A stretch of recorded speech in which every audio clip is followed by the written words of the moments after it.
Hello and welcome everyone to my Summit Healing the Wounds and Creating Miracles. I am your host, Cindy Lybbert, and my guest today is Lauren Foster. And she is an author, speaker, happiness teacher, certified meditation teacher, primal health coach, life mastery consultant, and dream builder coach. Lauren started Be Happy First in 2014 and is on a mission to help 1 million women learn to be happy and free on purpose before her 60th birthday in 2025. When she's not writing, producing the How to Choose Happiness and Freedom show, or creating teaching tools, she can be found hiking and basking in the woods with her 2 dogs and 4 cats near her mountainside home in the Appalachian Mountains of East Tennessee. Welcome, Lauren. Yay, thank you. I've never heard that whole introduction before. That's a beautiful introduction. I love it. Yeah. You're Thank an you. animal fan, so a lot of people will like that too. I Yeah. work with lots of animals, and we have 2 little dogs. I've had cats, I have a little bird, so Yeah, that's they're my wonderful. favorite. I like them a lot. And I've never been to Tennessee either. What's the weather like for you over there now? Oh, it's springtime. I just started getting fresh eggs from my neighbor with her so I just drive down to the post office and meet her and get eggs and get it. That's in the 60s. It's beautiful. Wonderful. Yeah. Well, our Happy. topic today is how choosing happiness leads to money. So my first question is, what do you mean when you advise people to be happy first? The meaning of Be Happy First, which is the name of this entire movement, means that you attract what you are. So when you choose happiness, you choose to look at what you have instead of what you don't have. When you choose to feel good about the things that are going great and spending your energy there instead of spending your time griping and complaining about the things that aren't the way you want them, then you begin to attract more and more and more of all of the great things in this. It's a spiral universe. So the better it gets, the better it gets, the worse it gets, the worse it gets. So when you begin to feel like a person of prosperity, then the universe has to line up to match your vibration, and your bank account and your paycheck will reflect that. So, and it works for everything. It works for health. It works for relationships. It works for, the lifestyle that you want to have. When you decide what it is that you want and you go ahead and begin being the person that's living that life, then that life has to line up to match with you. Mhm. I love So, that. yeah. If happiness and freedom are a choice, why isn't everyone happy and free and successful? Because people don't really know that happiness and freedom are a choice. Most of us are brought up believing that the circumstances and events of our lives are what dictate the way that we feel. And it's so we're looking around us, we're looking into the eyes of other people for approval and for guidance and for, what it is that we are supposed to do, in air quotes. So when there's a really good TED talk by a guy named Sean Aker, who is a big guy in positive psychology. It's called The Happy Secret to Better Work. And what he talks about is how we set ourselves up to say, well, I'll be happy when I reach this goal. But once we get to that goal, then we just set another goal and another goal and another goal. So we just keep pushing happiness beyond the cognitive horizon. And he talks about studies done at Harvard where, these kids have achieved this great thing of getting into Harvard, and they're incredibly depressed and stressed out, and there's not happiness there at all because they're relying on outside circumstances. So if you are the generator and the chooser of your happiness and your mood and your vibration, then the things that you are working to accomplish come easier, and you're never having to wait to be happy. So that's the reason people don't understand that they get to choose the way that they feel and the way that they look at life. It's all about your perspective. And you can look at all the things that are going right or all the things that are going wrong. It's your choice. And you get to choose again every single minute.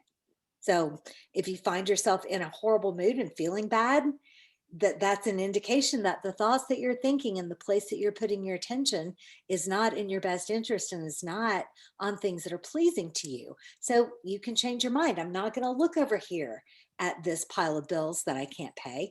I'm going to look over here at this great house that I have. But no matter where you are in your life, you're watching this on a computer. You had enough money to buy this. You know, you had to have a roof over your head, you have clothing, you probably have transportation, you have so much more than a large percentage of the world, no matter what it is. So if you're feeling grateful about all these things that you have, then you're making room in your heart and in your life for more things to come in. Whereas if all you're focusing on is lack, then you attract more of that. Yes. And I know 2020 was not a fun year, and it was hard for, I think, everyone with COVID and being trapped in. And we're still going through that a little bit now. And when I found that I might be a little depressed, and I have to ask myself, well, do I really want to feel this way when I can feel this way? And then I Mhm. remind myself, one way I can get out of that is either go for a walk or prayer or service, helping someone else who needs it. Or Absolutely. family Turning your, member, they like to yeah, hear from you. So, right. yeah, Putting your there's things attention we on can do to other. pull ourselves out of that.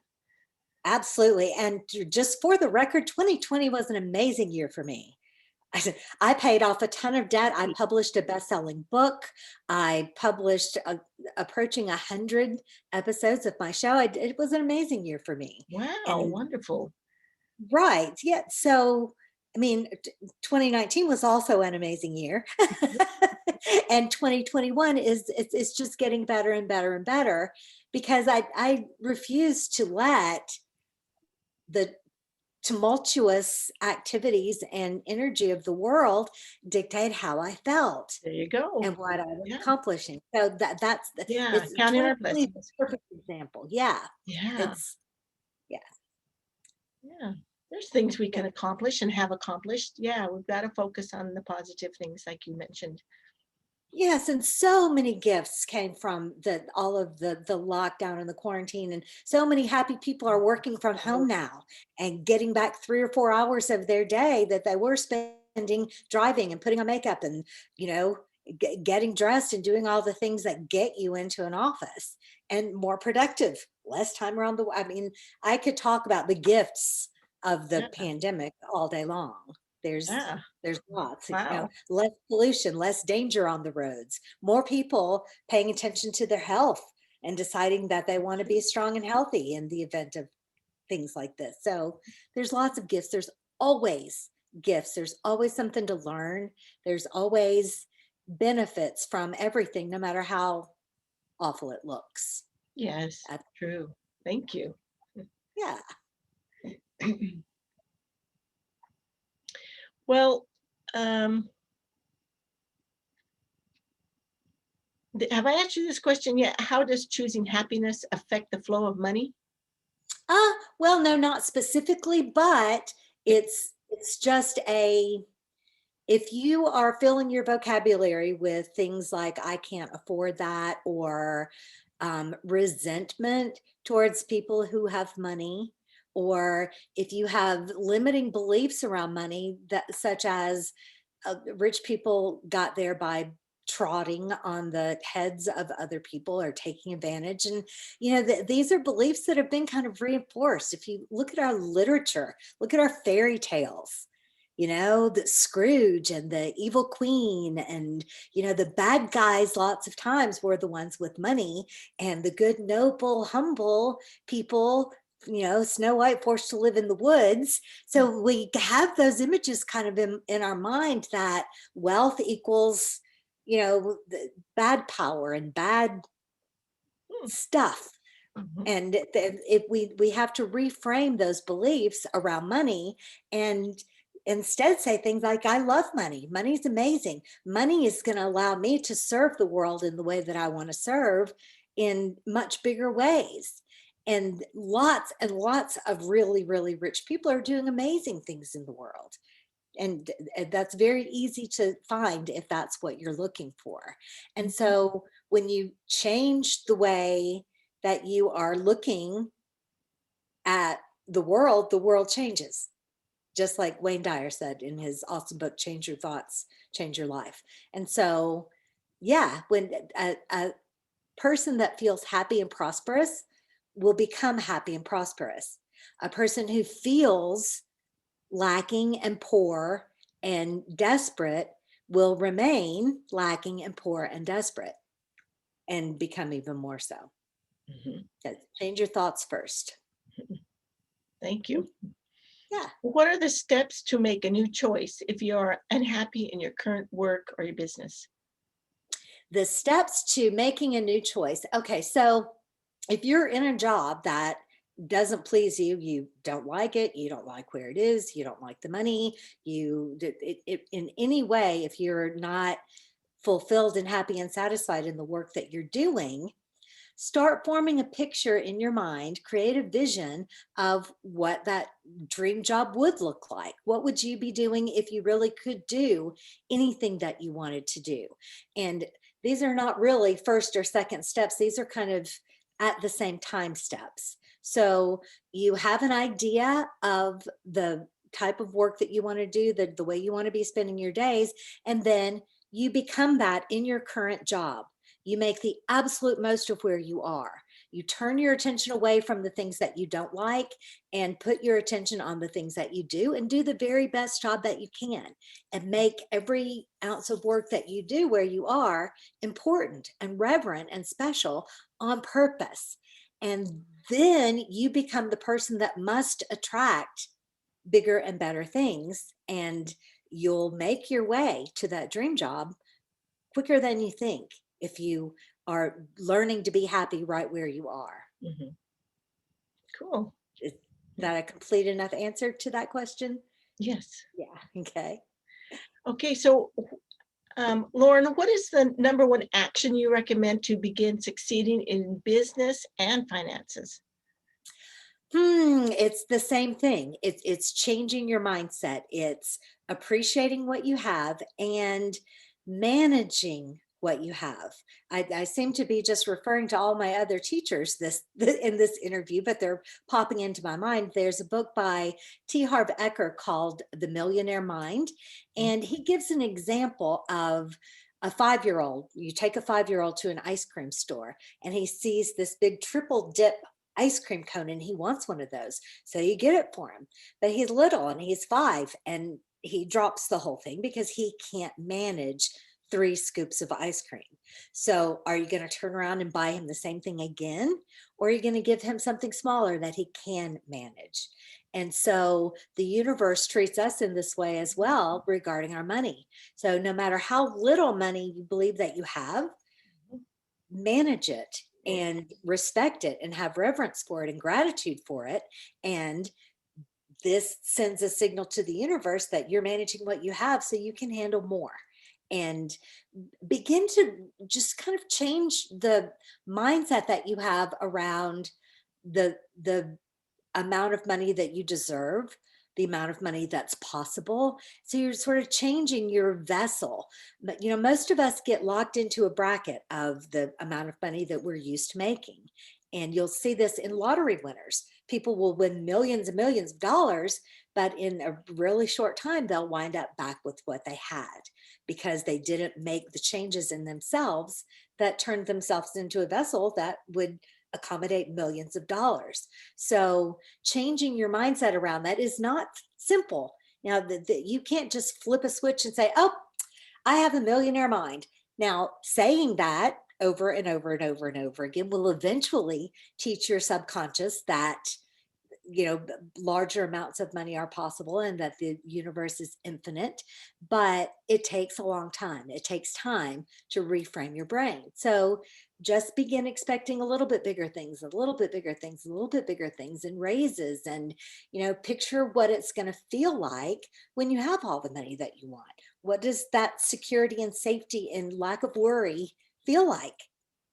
And Yeah. be in that kind of mindset. Yeah. Mhm. I love that. I have a millionaire mindset. I have a millionaire mindset. Uh-huh. Woo! Yeah. And if you say that with meaning and conviction, it's even better. Yes, and if you write it down, Yes.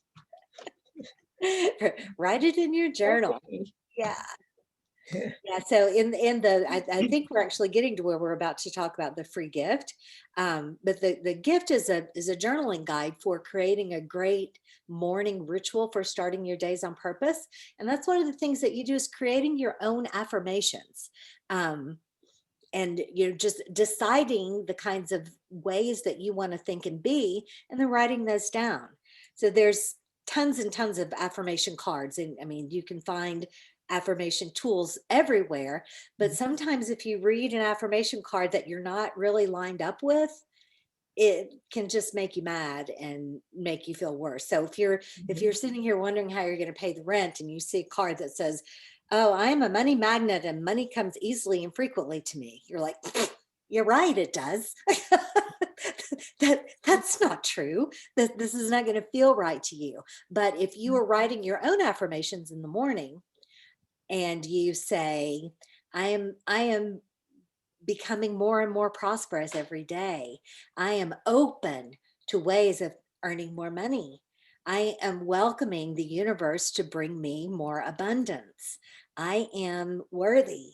I'm deserving. I am, so that's one of the rituals in the morning journaling exercises that's included in the free gift. Oh, I love that. Yeah. It's your free gift is a mini course for choosing happiness. Yeah, it's And it's the six sacred steps to happiness, and these are just things that you can do every morning to start your days on purpose and to create an amazing feeling of being the driver of your life and the captain of your ship and choosing how you're going to feel all day.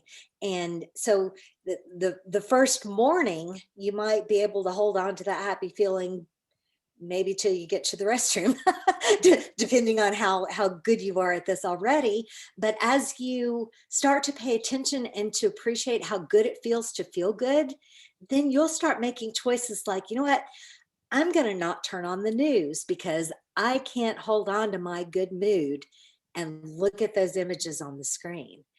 Maybe I'll put off checking my email because there's going to be problems and challenges that I have to address, and I'm going to get my mood stronger and more resilient before I tackle those tasks and push that out further in the day.